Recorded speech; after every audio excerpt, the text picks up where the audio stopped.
My husband of 42 years, the man who held my hand while our children were born and swore to be there in sickness and in health, told me he found me unattractive after my hair fell out from chemotherapy. That was his excuse for sleeping with another woman. He thought I was a fragile, dying bird, too weak and muddled by treatment to notice his late nights or the scent of another woman's perfume on his collar. But he made a critical error. He forgot that while cancer was trying to kill my body, it was forging a new kind of steel in my soul. And that steel was about to get honed into a very, very sharp blade. If you're ready for this journey, be sure to hit the subscribe button and like this post so you don't miss any updates. And let me know in the comments what city you're watching from. It's always nice to see where everyone is. My name is Carol, and until about 2 years ago, I thought I had it all figured out. At 67, I was a retired high school history teacher living in a lovely corner of Ohio, in the very house my husband Robert and I had built when our son was just a toddler. 42 years of marriage. That's a long time, isn't it? It's longer than some rock bands last, longer than most mortgages. It was, I thought, an institution. Robert and I were an institution. We had 2 wonderful children, Mark and Jessica, both grown and flown with families of their own. They'd given us 4 beautiful grandchildren who left sticky handprints on my windows and joy in every corner of my heart. Life was good. It was comfortable. Robert had done well for himself as a civil engineer, and with my teacher's pension, we were coasting toward a golden retirement filled with the travel we'd always dreamed of. We had our routines: crossword puzzles in the morning, a walk after dinner, Sunday drives that sometimes ended up at a new ice cream shop. It was a life built on shared memories, inside jokes, and the quiet understanding that comes from knowing someone better than you know yourself. Or so I believed. Then came the lump. You know the lump. The one every woman dreads finding. My world tilted on its axis the day the doctor, a kind woman with gentle eyes, sat me down and said the words, "It's malignant. Breast cancer." Suddenly, all our plans for Tuscany and the grandkids' college funds felt terribly fragile. Robert, I have to give him credit, was a rock star in the beginning. He held my hand so tight in that sterile office that my knuckles ached, but I was grateful for the pressure. He promised me, his voice thick with emotion, "We will get through this, Carol. We always do. You and me, together." And for a while we did. He drove me to every single appointment. He sat with me in the cold, sterile infusion rooms, trying to distract me with stories from his day while the poison dripped into my veins. He learned to make my favorite chicken noodle soup from scratch, the kind my mother used to make. He was the perfect doting husband, and in my fear and vulnerability, I leaned on him completely. I felt like the luckiest woman in the world to have such a man by my side as I faced the biggest battle of my life. The chemo was brutal. There's no polite way to say it. It was a chemical wildfire raging through my body, trying to burn out the bad cells, but scorching everything else in its path. The nausea was constant. My bones ached with a deep, persistent thrumming that sleep couldn't erase. And then my hair began to fall out. It started in clumps on my pillow, in the shower drain, on the back of the sofa. It was devastating. My hair had been my one small vanity, thick, chestnut brown, with a distinguished silver streak at the temple. Robert had always said he loved running his fingers through it. One tearful Tuesday, I had Mark take me to have it all shaved off. It was a surrender, but a necessary one. Looking at myself in the mirror that night, a pale, bald stranger stared back. A sick person. That's when I saw the first flicker of change in Robert's eyes. He thought I was too sick and too tired to notice the small changes, the little lies that were starting to pile up like dust bunnies in the corners of our perfect life. But a history teacher knows how to read the fine print of the past to understand the present. And just when he thought he had me cornered, he forgot who he was dealing with. Stay with me, because you'll be interested to see how it all ends. The work meetings started running later. Dinners I'd spent my precious energy preparing grew cold on the stove. He became attached to his phone, guarding it like a secret agent. He'd chuckle at a text message, and when I'd ask what was funny, he'd just wave a dismissive hand and say, "Oh, just a dumb joke from one of the guys at the office." He stopped telling me I was beautiful. At first, I chalked it up to stress. The man was watching his wife fight for her life. Who wouldn't be stressed? I made excuses for him. He was tired, he was worried, he was scared. The compliments were replaced by subtle, cutting suggestions. Honey, you look so drained. Maybe you should wear one of your bright scarves. Or, why don't you rest? I can handle dinner. Which sounded kind, but felt like he was pushing me away, relegating me to the role of invalid. I was fighting so hard to feel like myself, and he seemed determined to see me as nothing more than my illness. The final straw, the comment that shattered the last of my illusions, came on a particularly rough evening. It was our anniversary. I had finished a round of chemo that morning and felt like I'd been run over by a truck, but I was determined to mark the occasion. I managed to shower and put on a nice silk blouse. I even swiped on a bit of lipstick, a pathetic attempt to feel human. My favorite wig, the one that was a pretty good match for my old hair, was itchy and hot, so I opted for a soft cashmere beanie instead. I came downstairs, feeling proud of my effort, and found him impatiently jingling his keys. "Ready to go?" he asked, not looking up from his phone. "How do I look?" I asked, my voice small. He finally glanced up. His eyes did a quick, critical scan from my beanie down to my slippers. I didn't have the energy for real shoes. A flicker of something, disappointment, distaste, crossed his face before he masked it. "You look fine, Carol. Just tired." "That's all?" I pushed, a knot of dread tightening in my stomach. "It's our anniversary, Robert." He sighed, a great put-upon sound. He ran a hand through his own full, healthy hair. "Look, honey, what do you want me to say? Let's be honest. The whole situation has been tough. It's not very attractive, is it? The bald head, the pale skin. I'm trying to be supportive, but a man has needs. A man has needs." The words hung in the air between us, uglier and more toxic than any chemical dripping into my veins. He didn't say he was cheating, not in so many words. He didn't have to. In that moment, with that one cruel, selfish sentence, he confessed everything. He wasn't my partner in a fight for my life. He was an observer, impatient for the show to be over. And the reason for his impatience had a name, a face, and I would soon discover a sickeningly familiar perfume. I just stared at him, the man I'd given 42 years of my life to, and I felt nothing but a cold, clear, calculating rage. The tears would come later. Right now, the soldier in me had just been handed a new mission. Every receipt was a clue, every whispered phone call a confession. I was putting together a puzzle, and the picture that was emerging was uglier than anything cancer could do to my body. I know this is hard to hear, but it's important. The truth was about to come out, and it would be glorious. My daughter, Jessica, always said my superpower was paying attention to details. It's what made me a good history teacher. I could connect dates and events and see the larger pattern. I started applying that skill to my own life. While Robert was at his late-night meetings, I was on the computer. I became a different kind of historian, an archaeologist digging through the ruins of my own marriage. He was clumsy, really. Men like him always are. They get arrogant. He thought my chemo-addled brain was too foggy to do simple math. I opened our credit card statement online. There it was, clear as day. Dinner for two at La Belle Vie, the most expensive French restaurant in the city.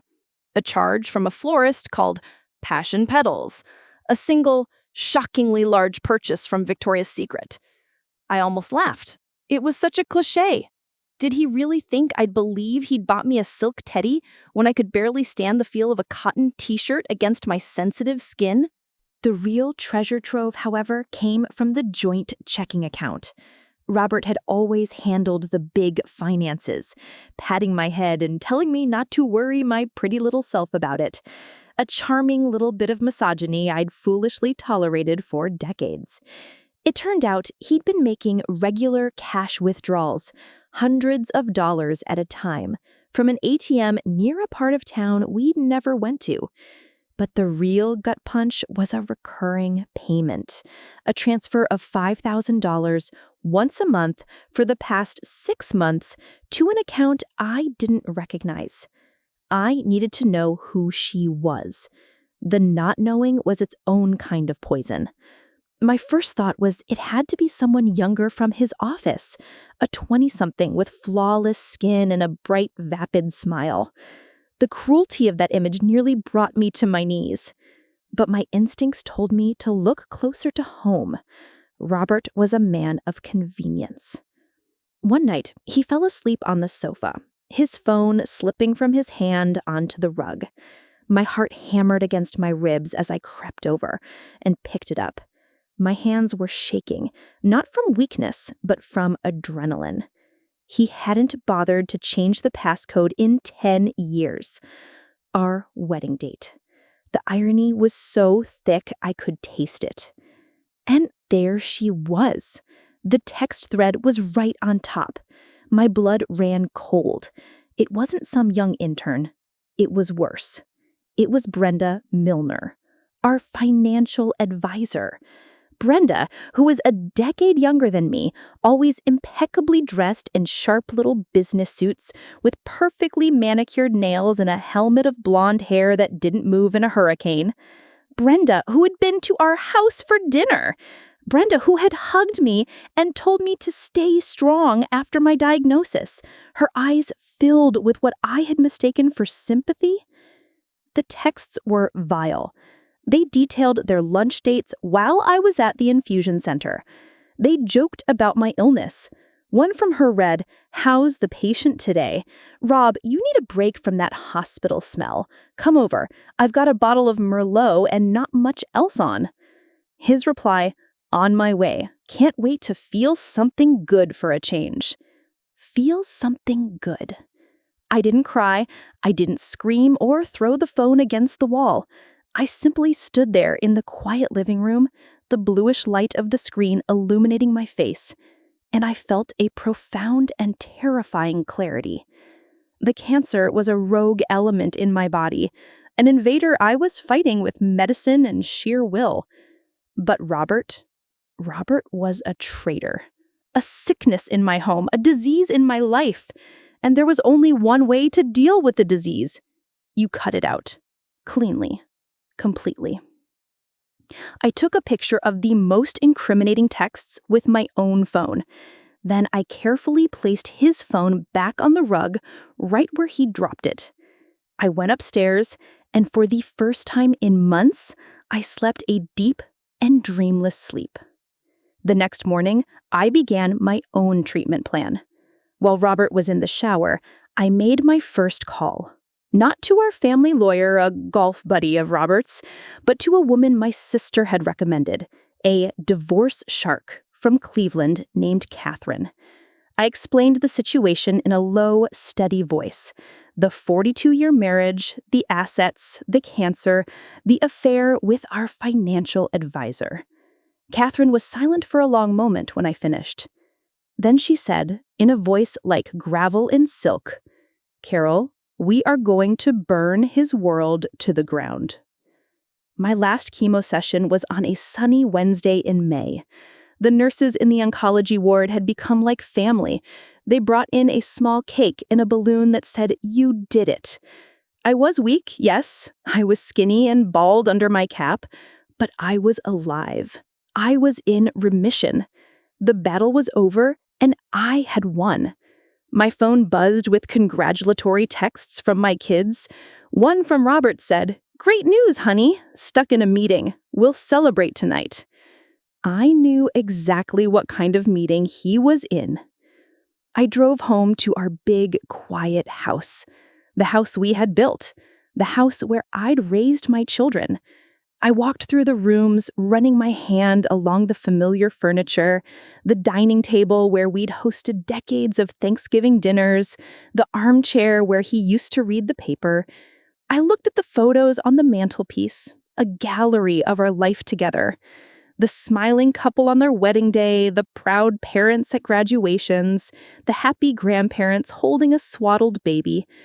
It all looked like a lie. And I realized none of it mattered anymore. They were just things, possessions, and possessions could be replaced, or as it turned out, liquidated. He was going to come home expecting his weak, sick wife to be waiting for him, maybe with a microwave dinner heated up. But the woman he was about to meet wasn't sick anymore. She was cured, and she was about to become his worst nightmare. He was going to get exactly what he deserved, and I had a front row seat. Don't go anywhere. That evening, Robert came home with a bouquet of grocery store carnations, the sad cellophane-wrapped kind that screams afterthought. He walked in whistling, the picture of a carefree man. He found me sitting at the head of our large oak dining table, the one we'd bought at an antique fair in Lancaster County 30 years ago. I wasn't in the kitchen. I wasn't resting in my recliner. I was sitting there, like a queen on a throne, a single manila folder placed squarely in front of me on the polished wood. "There's my champion," he said, his voice oozing a false heartiness that set my teeth on edge. He leaned in to kiss my cheek, but I turned my head just enough that his lips met the air. He faltered, the flowers crinkling in his hand. "What's wrong?" he asked, his brow furrowing in fake concern. "Are you not feeling well?" "The doctor said—" "I feel fantastic, Robert," I said, my voice as calm and cool as a river in winter. "Better than I have in months. I'm cured. Clear." I let that hang in the air for a moment. I had a lot of time to think while I was getting treatment, and a lot of time to look at our accounts. I slid the folder across the table toward him. He looked at it like it was a venomous snake. "What is this?" "Open it." He reluctantly sat down and opened the folder. Inside, I had neatly printed out the credit card statements with the charges from La Belle Vie and Victoria's Secret highlighted in yellow. Next to them were the bank statements showing the monthly $5,000 transfers. And on top, a pristine, glossy 8x10 print of the text message I had photographed on his phone.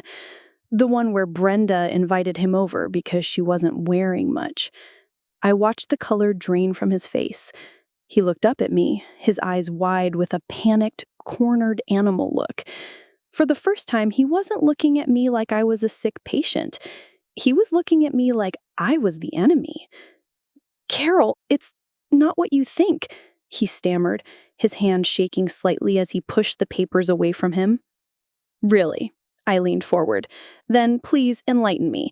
Is Brenda Milner giving us free financial advice in the form of $5,000 monthly kickbacks? Was that you buying lingerie for one of your male colleagues at work? Did you take our CPA to a romantic French dinner to discuss tax loopholes? Tell me, Robert. As a history teacher, I'm fascinated by revisionist history. Give me your version." The blame shifting started immediately, just as I knew it would. "You've been so distant," he accused, his voice rising. "This whole cancer thing, it's all you talked about. It's all you were. I needed an escape. You were so consumed with being sick, you pushed me away. You let yourself go, Carol." And there it was again. My fault. It was my fault I got cancer, my fault that the treatment made me sick, my fault my hair fell out. I heard Catherine's voice in my head. "Let him talk. He will always hand you the shovel he wants you to bury him with." I just stared at him, my silence a more powerful weapon than any shout could have been. I let him rant, let him dig his hole deeper and deeper, listing all my failures as a wife over the past year. How I was too tired for intimacy, how I looked frail, how the house always smelled of antiseptic. It was a spectacular performance. When he finally ran out of steam, sputtering into silence, I simply said, "Are you finished?" Before he could answer, the doorbell rang. "Who is that?" he demanded, looking flustered. "That," I said, rising from my chair, "would be for you." I opened the door to a grim-looking man in a cheap suit. Robert was right behind me. "Mr. Robert Henderson," the man asked. Robert nodded dumbly. The man shoved a thick packet of documents into his chest. "You've been served." Robert stared down at the divorce papers as if they were written in a foreign language. He looked from the papers to my face, and the last of his arrogant bluster crumbled, replaced by pure, unadulterated shock. "You can't do this," he whispered, his hand shaking slightly. "Carol, 42 years, our family, the house." "You did this, Robert," I said, taking a step back and closing the door, leaving him standing there in the foyer with the wreckage of his life in his hands. He looked like a man who'd just seen his own ghost. But this wasn't a haunting. This was a reckoning, and it was only just beginning. Stick with me, because what happened next surprised even my lawyer. Catherine, my lawyer, was a tactical genius. The first thing she had me do was open a new bank account in my name only at a completely different bank. My next teacher's pension check and my Social Security were redirected there. Then came the masterstroke. With the evidence of the affair with our financial advisor, Catherine filed an emergency motion to freeze all our joint assets, including investment and retirement accounts. She argued, quite brilliantly, that Robert and his paramour had been in a position of fiduciary trust and had actively conspired to misappropriate marital funds. A judge, seeing the clear conflict of interest and the documented $30,000 in transfers, signed the order immediately. Robert didn't find out until 2 days later when his credit card was declined at the gas station. He came home in a fury, waving the card in my face. "What did you do, Carol? What did you do?" "It's called a court order, Robert," I said calmly, sipping the chamomile tea Jessica had brought me. I'd moved into the guest room, creating my own little sanctuary. "It seems the court agrees with me that you can't be trusted with our money, seeing as you were using it to finance your little hobby." He sank onto a kitchen chair, utterly defeated. "Our retirement? Our savings? It's all frozen?" "Every last penny," I said, "until a judge decides how to divide it, which, Catherine tells me, should be a very interesting process." His next move was as predictable as his first. He tried to turn the kids against me. He called Mark and Jessica, spinning a sob story about how their poor, sick mother was having some sort of post-chemo breakdown, that I was being irrational and vindictive, and that he'd made a small mistake under enormous pressure. He was trying to poison the well, to isolate me. It didn't work. I had already told them. I called them the day after I served Robert, my voice shaking but firm. I laid out the facts, without embellishment. The affair, the woman, the money, the cruel words. There was a stunned silence on the other end of the line, and then Mark's voice, low and dangerous, came through the phone. "I'm on my way, Mom." Jessica started crying softly, not for her father, but for me. "Oh, Mom, you were going through so much. I can't believe he did that to you." They were my cavalry. Jessica arrived with 2 suitcases and an industrial-sized box of my favorite tea, announcing she was moving in for a bit to help me get things sorted. Mark, a contractor, showed up an hour later. He gave me a long, tight hug, then looked at his father, who was still moping in the kitchen, with a look of pure contempt. "You," Mark said to Robert, his voice quiet but shaking with rage, "you pack a bag. You can stay in the spare room at my house until you find a place. You are not staying under the same roof as my mother." Watching my 6'2" son stand up to his father for me was one of the proudest moments of my life. Robert, for all his blustering, was a coward. He packed a duffel bag and left with his tail between his legs. The quiet that descended on the house after the door closed behind him was the most peaceful sound I'd ever heard. The battle, however, was shifting to a new front. The law firm where Brenda worked was a big, respectable company in downtown Cleveland. They did not appreciate scandal. Catherine sent a carefully worded letter to the firm's senior partners, along with copies of the bank statements showing the monthly transfers. The letter didn't make direct accusations. It simply stated that Miss Milner, in her capacity as the Henderson family's financial advisor, appeared to be the recipient of significant, undocumented, and regular payments from marital assets overseen by her, and that this information would be a matter of public record in the upcoming and likely contentious divorce proceedings. It was like poking a hornet's nest with a very expensive stick. They thought a sick woman couldn't fight. They forgot that surviving cancer teaches you a thing or two about strategy and endurance. Brenda was about to find out just how much I'd learned. You won't want to miss her reaction. We heard through the grapevine, which in our small town is faster than the internet, that Brenda was immediately suspended pending an internal investigation. Her career, which she had clearly valued more than her integrity, was suddenly on life support. They and Robert had made a critical mistake. They had underestimated me. They saw a frail cancer patient.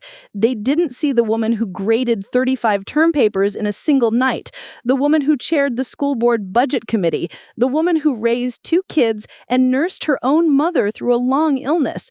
They didn't see my steel spine. Robert, now cut off from his cash cow and living in my son's basement, was getting desperate.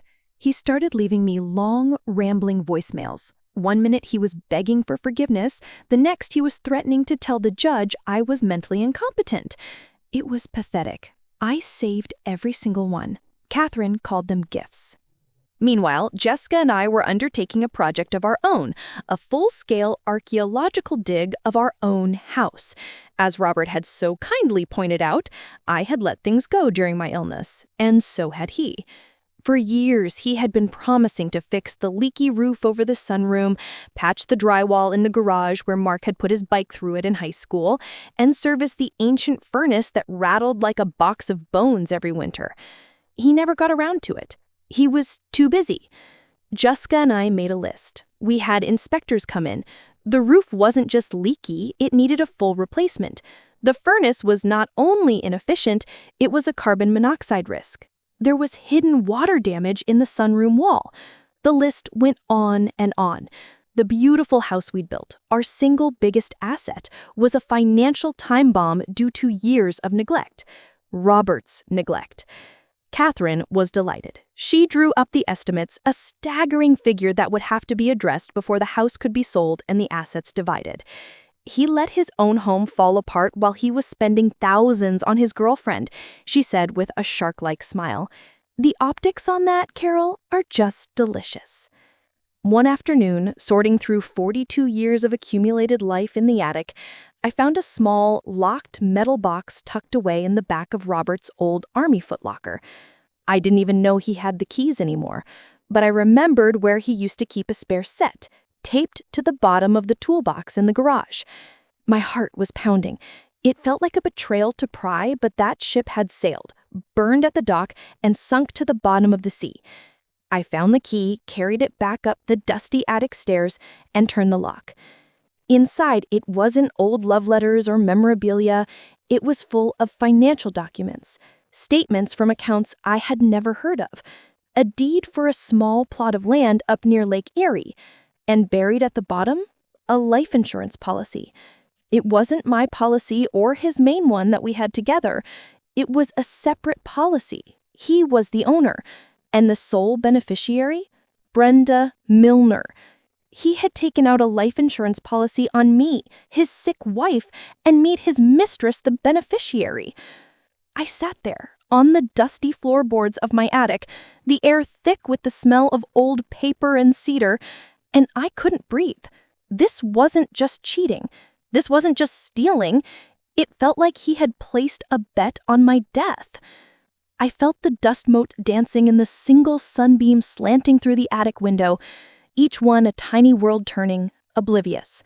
My own world had just stopped. I couldn't feel my legs, couldn't feel the hard wooden floorboards beneath me. All I could feel was a profound Arctic cold that had nothing to do with the temperature of the room. It was the cold of absolute betrayal, so deep it felt like it was freezing my bones from the inside out. He hadn't just cheated on me while I was sick. He hadn't just stolen from our shared future to fund his affair. He had taken out a life insurance policy on me. A bet. A gamble. He was looking at me, his wife of 4 decades, the mother of his children, as a future payout. All his concern, all his "we'll get through this," all of it had been a lie, a performance. He wasn't waiting for me to get better. He was waiting for me to die, and he had planned for my death to make his girlfriend rich. My hand holding the document was trembling violently. I took a deep, shuddering breath, tasting dust and the bitter tang of truth. The rage I'd felt before was a flickering candle compared to the inferno that now roared to life in my chest. This wasn't just an affair anymore. This was something monstrous. I carefully folded the policy, placed it back in the metal box along with the other documents, locked it, and took the entire box downstairs. I put it in the passenger seat of my car. I didn't want it in my house another second. My first call, of course, was to Catherine. I didn't even say hello. "I need you to add a new asset to our list," I said, my voice eerily calm. "It's a life insurance policy Robert took out on me. The beneficiary is Brenda Milner." There was dead silence on the other end of the phone. Catherine, who always had a quick, cutting remark for everything, was speechless. Finally, she let out a long, low whistle. "Oh, Carol," she said. And for the first time, her voice was not that of a lawyer, but of a woman speaking to another woman. "The man isn't just a cheater. He's a ghoul." Then the lawyer snapped back into place. "Is the policy still active?" "The premium was paid last month," I said, reading from one of the statements. "From one of the secret accounts." "Sweet mother of pearl," Catherine murmured. "Bring it to me now. Don't stop for gas. Don't stop for coffee. Carol, this is the ball game. We just found the game-winning home run ball in the attic." He hadn't just been waiting for me to die. He was planning to profit from it. The gloves were off now. This wasn't about a fair settlement anymore. This was about survival and absolute victory. You'll want to see how we used this against him. With the box of documents securely in Catherine's vault, the strategy shifted. It was no longer about a 50-50 split of assets. Catherine explained that this policy demonstrated egregious financial misconduct and extreme emotional duress. In plain English, he'd crossed a line that judges really, really hate. We were no longer aiming to divide the pie. We were going to take the whole damn bakery. Robert, meanwhile, was getting more frantic. Being cut off from all the joint accounts and living in Mark's basement with a strict no alcohol rule from his daughter-in-law was clearly taking its toll. He started showing up at the house unannounced. The first time, Jessica answered the door and blocked his entry. "You need to call first, Dad," she said, her arms crossed. "This is my house," he blustered, trying to peer around her. "I need to get my good golf shoes. Mom and I can box up your things for you. Just give us a list." The next time he came, I was the one who saw him pull into the driveway. I met him on the porch. He looked haggard. His shirt was wrinkled, and he needed a haircut. The confident, well-put-together man I had known was gone, replaced by a frayed, desperate-looking stranger. "Carol, we need to talk," he pleaded. "This is insane. Catherine is a shark. She's trying to ruin me." "You ruined yourself, Robert," I said, my voice even, "and you didn't need any help from Catherine to do it." "I made a mistake," he yelled, his voice cracking. "One mistake. Is that worth 42 years? Your sickness, it made me crazy. I didn't know what I was doing." "Was taking out a life insurance policy on me and making your girlfriend the beneficiary part of that mistake?" I asked quietly. He froze. Every ounce of color, every bit of feigned righteous anger drained from his face. He stared at me, his mouth opening and closing like a fish. He knew. He knew that I knew. I had never seen a man look so utterly and completely finished. He stumbled backward off the porch step, turned without another word, and practically ran to his car. That was the last time he tried to show up uninvited. The day of the deposition was circled on my calendar. It was a day I both dreaded and eagerly anticipated. It wasn't held in a courtroom, but in a sterile conference room in Catherine's office building. We were there. Me, Catherine, Jessica for moral support. And they were there. Robert, his flustered-looking local lawyer, and Brenda, who had been subpoenaed. She looked like a shadow of her former self. Her sharp business suit hung on her thin frame, her face was pale, and her perfect blonde helmet of hair looked brittle. They were seated as far apart as the table would allow, refusing to even look at each other. The day was designed to get all the facts on the table under oath.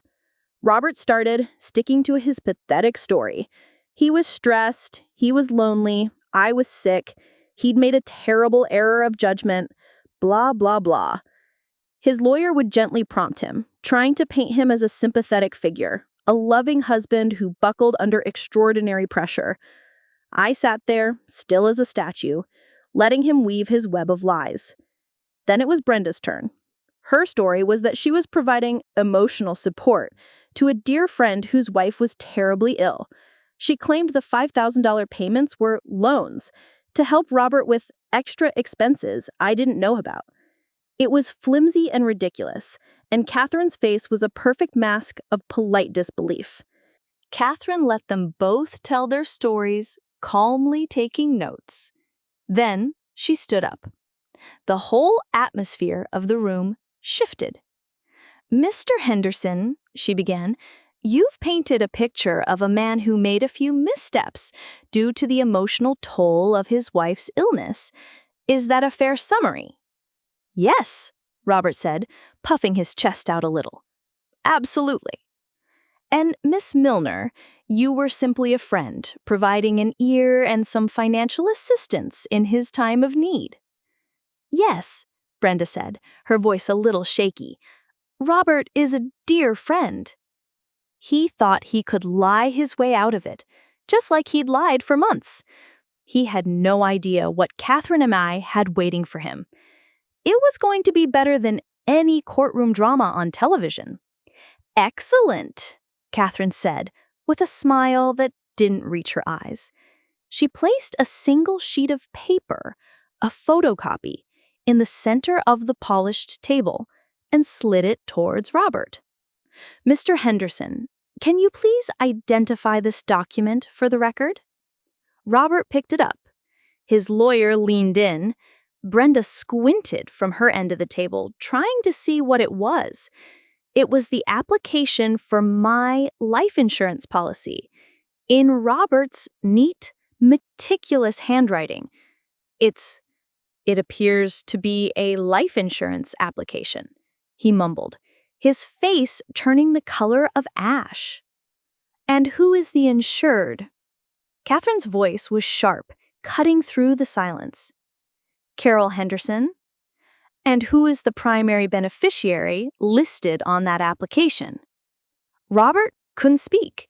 He just stared at the paper. His lawyer read it and slumped back in his chair, rubbing his face with both hands. "I'll ask you again, Mr. Henderson," Catherine pressed. "Who is the beneficiary?" "Brenda Milner," he whispered, the name a curse on his lips. Catherine then turned her steely gaze on Brenda, whose face was a mask of horrified confusion.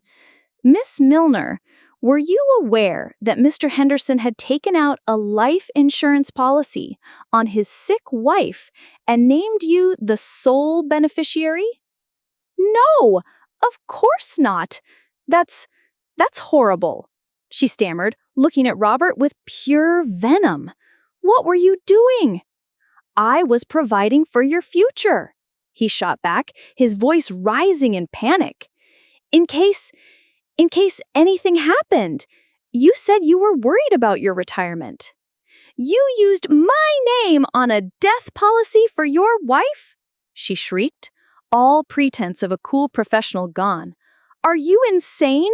This could destroy me." "You didn't seem to mind taking the $30,000 from our savings," he roared back. It was glorious. Catherine and I just sat there and watched them tear each other apart, admitting to everything in their fury. The lies, the money, the motives. The stenographer's fingers were flying, capturing every last incriminating word. Their sordid little affair was imploding in a spectacular supernova of greed and cowardice. When they finally wound down, breathless and glaring at each other across the wreckage, Catherine stepped quietly back into the center of the storm. She let the silence hang for a long, heavy moment. Then she looked at Robert's shell-shocked lawyer and said, "I believe my client has an offer to make. It's a one-time offer. Take it or leave it, but I strongly suggest you take it, because after today, our next stop is filing a police report for insurance fraud and conspiracy." Robert's lawyer, a man who looked like he'd just seen a 10-car pileup in slow motion, leaned over and whispered frantically in Robert's ear. Robert, for his part, looked like a man who had already been pronounced dead and was just waiting for the morgue attendant to show up. He just sat there, shaking his head almost imperceptibly, his face the color of old parchment. Brenda had buried her face in her hands, her shoulders shaking with silent, furious sobs. The beautiful performance of their affair was over, and the ugly reality of the curtain call had arrived. You could have heard a pin drop. The only sound was the quiet, steady click of the stenographer's keys, recording the heavy silence for posterity. Catherine finally broke it. "My client's offer is extremely generous under the circumstances, counselor. It's a one-time offer. Take it or leave it, but I strongly suggest you take it, because after today, our next stop is filing a police report for insurance fraud and conspiracy." So here's what Catherine, my brilliant shark, had laid on the table. It was simple, brutal, and non-negotiable. 1. I get the house. The whole house, free and clear. His name comes off the deed. It would be mine and mine alone. 2. A prerequisite of the transfer was that Robert would be solely responsible for the cost of all the documented necessary repairs outlined in the inspection reports: the new roof, the new furnace, the water damage remediation. He had to deliver the house to me in perfect, sellable condition at his own expense, using whatever funds he was allotted in the settlement. Poetic justice of the highest order. He had to fix his own neglect. 3. I would receive 75% of all our liquid assets, retirement funds, investment portfolios, savings, everything.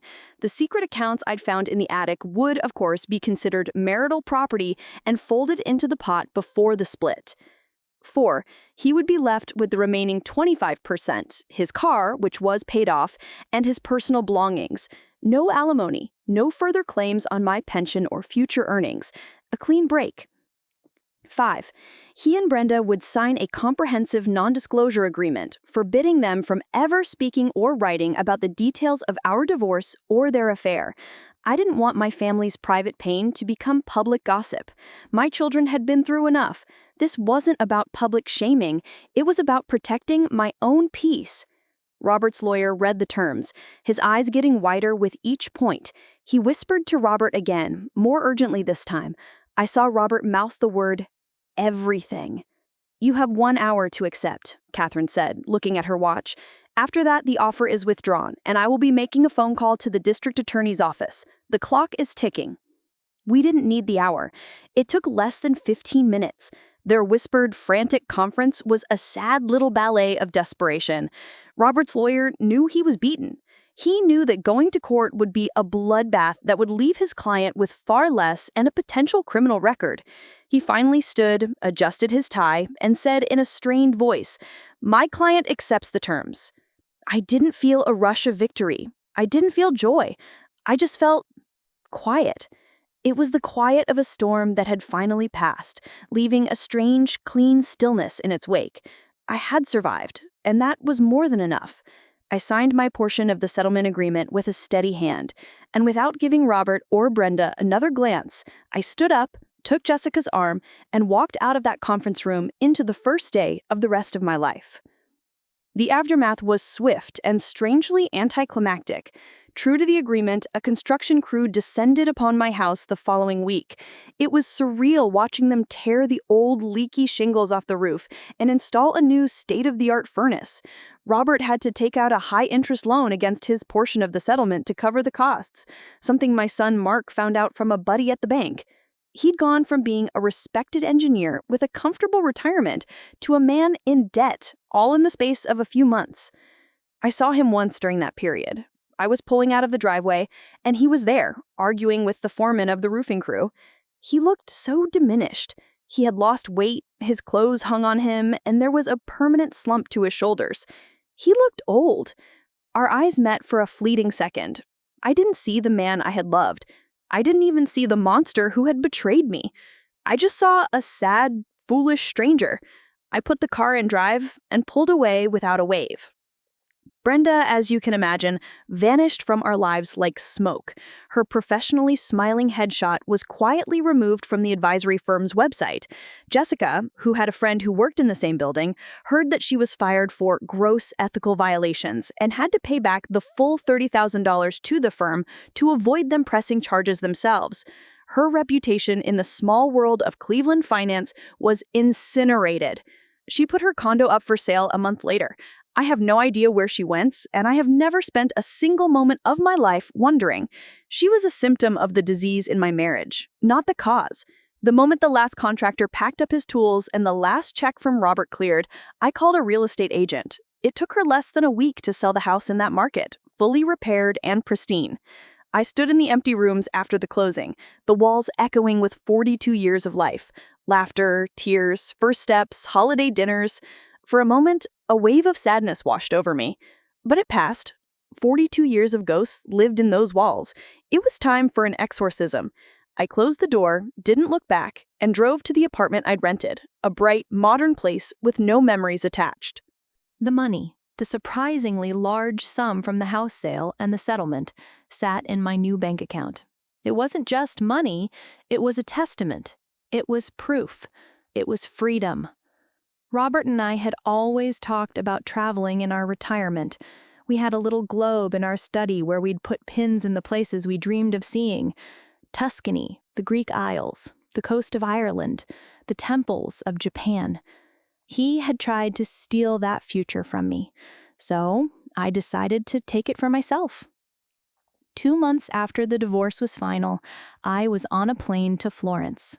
Just me, 2 suitcases, and a heart that was finally, tentatively, starting to feel light again. I spent 3 weeks in Italy. I ate gelato by the Trevi Fountain. I took a cooking class in a Tuscan farmhouse. I stood in the Uffizi Gallery and cried in front of Botticelli's Primavera, not from sadness, but from the sheer, overwhelming beauty of it all. I sent postcards to my grandchildren and Skyped with Jessica from a small cafe overlooking the Arno River. After Italy, I went to Greece. I swam in the Aegean Sea, its waters a shade of blue I never knew existed. I walked among the ancient ruins of the Parthenon, feeling so small and yet so connected to the long, deep ribbon of history. It put everything into perspective. My story, my heartbreak, it was just a tiny blip in the grand scheme of things.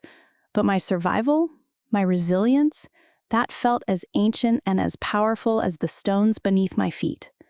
From there, I went to Ireland, where I rented a car and drove the wild Atlantic Way, the wind whipping through my now short, silver hair that had grown back thick and healthy. I spent a month in a small cottage, reading books and taking long walks, and feeling the deep, healing peace of the landscape soak into my bones. As for Robert, my kids keep me updated in small, reluctant doses. After Mark finally told him he had to move out of the basement, he ended up in a dreary little senior apartment complex on the other side of town. The kids see him occasionally, for the grandkids' sake, but it's strained and awkward. They will never forgive him for what he did to me when I was at my most vulnerable. He lost more than a wife and a house and a comfortable retirement. He lost the respect of his own children. There is no court in the land that can give that back to him. It's been 2 years. I'm 69 years old, And for the first time in my life, I feel completely and utterly free. The cancer tried to take my life, and my husband tried to steal what was left of it. They both failed. I found that I am tougher than I ever imagined. I learned that sickness and in health is a sacred vow, and the man who breaks it doesn't deserve a single one of your healthy days. My life isn't over. In many ways, it feels like it's just begun. What would you do if you were in my shoes? So, another story of my grandmother has end, and be clicking here, you will have when more such stories.